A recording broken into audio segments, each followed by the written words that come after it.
are our own enemies. We are the deadly virus infecting one another.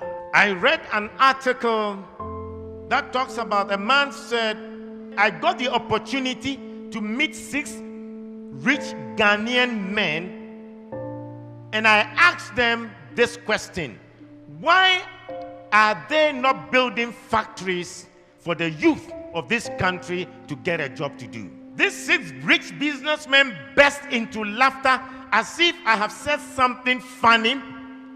Then one said, the people shouting, no food, no jobs are all thieves. The writer said, I said, really?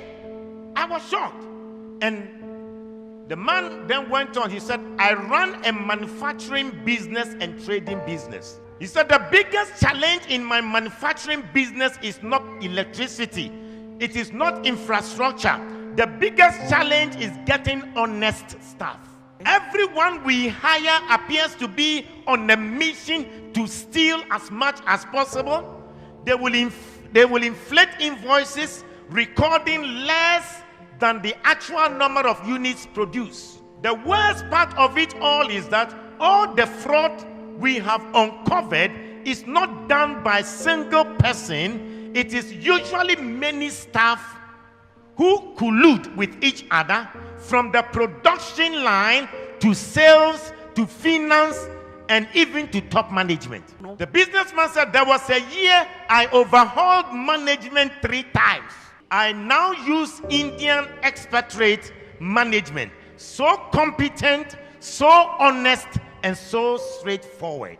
I thought they were expensive at first, with all the visa fees, accommodation, house staff, but now that the losses due to staff theft have been reduced to a minimum and efficiency increased, the Indian management has turned out to be cheaper than the previous African Ghanaian management. Now all sensitive positions involving money go to Indians.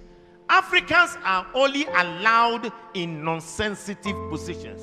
This is what the businessman further said. I used to criticize indigenous African companies like Dangote Group that hire so many Indians when there are many unemployed Africans. But now I understand their painful decisions. He said, my biggest challenge in the trading business is the same. In other words, he has a trading shopping business, and he said it is getting honest staff.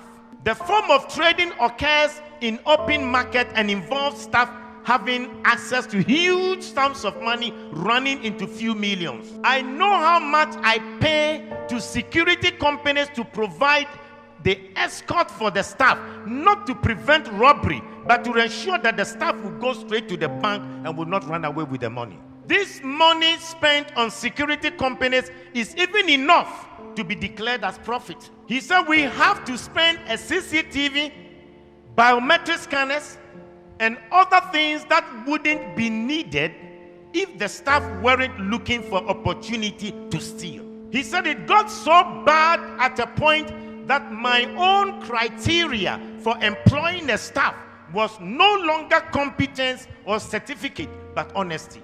At least competence and skills can be learned, but once you are dishonest, you are dishonest. He said we always complain of the economy and how there are no jobs.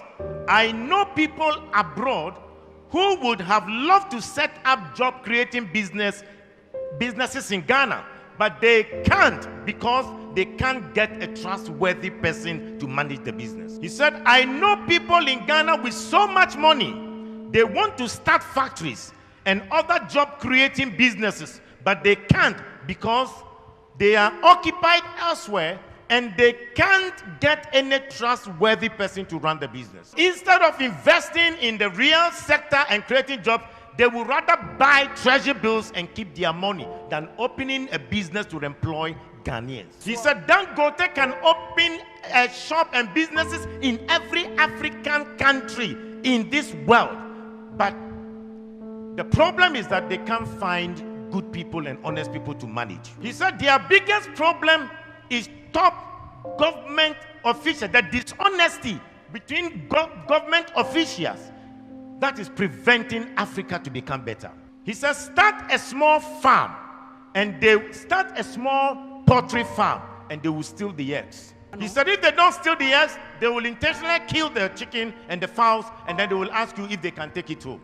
Start an entertainment center or a game center, and then the money will go into the pockets of the workers. He said the day the sales will go very high, that is when the business owner is there himself. He said they forget that they are eating your money, but they are also eating their future. Buy a car and let somebody run it as a taxi, and then they will finish you.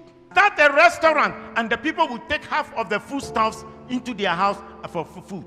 He said even the small business shops, the small kiosks in town, people will still find a way to steal from the shop owners. The worst thing that happens is that they will make this code that that every person eats from where he works. They will justify the stealing. He said, I usually say the reason most Ghanaians haven't stolen billions of money is that they haven't gotten the opportunity. How can a businessman say that he managed his company and the Ghanaians he employed were running down the company?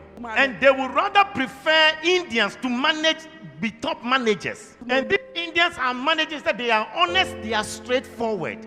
The Indians are not Christians, but most companies in Africa have trusted them because they can run their companies very well. 70% of the population are Christians here in Ghana. 17% or 16% are Muslim. You put that together, over 92% of the people in Ghana are religious. So you ask yourself the question, what is the use of going to church?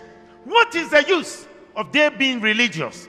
And yet Hindus who are not Christians are more straightforward and honest to sustain a business than the people who come to church on a Sunday. We are our own enemies. The businessman said, you wonder why there are no jobs? The people you meet them on the streets, if they are asking for jobs, you employ them today. Tomorrow they will run your company down.